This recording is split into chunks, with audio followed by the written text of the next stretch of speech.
നമ്മുടെ summer time, നമ്മൾ ഓരോ ക്ലൈമറ്റിലും ഓരോ ടൈപ്പിലുള്ള സ്കിൻ കെയർ റൂട്ടീൻ. അപ്പോൾ സമ്മർ ടൈമിൽ നമുക്ക് എന്തൊക്കെ ചെയ്യാൻ പറ്റും?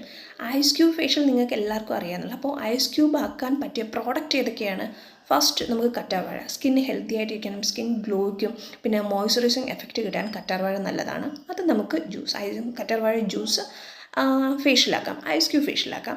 നെക്സ്റ്റ് വൺ നമ്മുടെ ഗ്രീൻ ടീ എന്ന് പറഞ്ഞാൽ ഏറ്റവും നല്ലൊരു ഐറ്റമാണ്. കുടിക്കാൻ ഗ്രീൻ ടീ എടുക്കുന്നില്ല, അപ്പോൾ അത് കുറച്ച് ഐസ് ക്യൂബ് ആക്കി നമുക്ക് ഫേഷ്യൽ യൂസ് ചെയ്യാം. പിമ്പിൾസ് മാറാൻ ഏറ്റവും നല്ല സാധനം ഗ്രീൻ ടീ ആണ്. പിന്നെ റൈസ് വാട്ടർ ഒരു കൊറിയൻ പ്രോഡക്റ്റാണ്. അപ്പോൾ ഫേസിൽ വരുന്ന പ്രോബ്ലംസ്, ആക്നി, പിന്നെ ഡാർക്ക് സ്പോട്ട്, പിന്നെ സൺബേൺ, അങ്ങനത്തെ ഐറ്റംസിനെല്ലാം റൈസ് വാട്ടർ നല്ലതാണ്. അപ്പോൾ റൈസ് വാട്ടർ നമുക്ക് യൂസ് ചെയ്യാം. അത് നമുക്ക് റൈസ് വാട്ടറിന് എന്താണ് ഒരു ഐസ് ക്യൂബ് ആക്കി അത് നമുക്ക് ഫേഷ്യൽ ചെയ്യാം.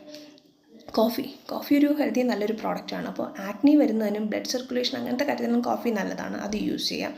കോഫി പൗഡർ എടുത്ത് വാട്ടറും കൂടെ മിക്സ്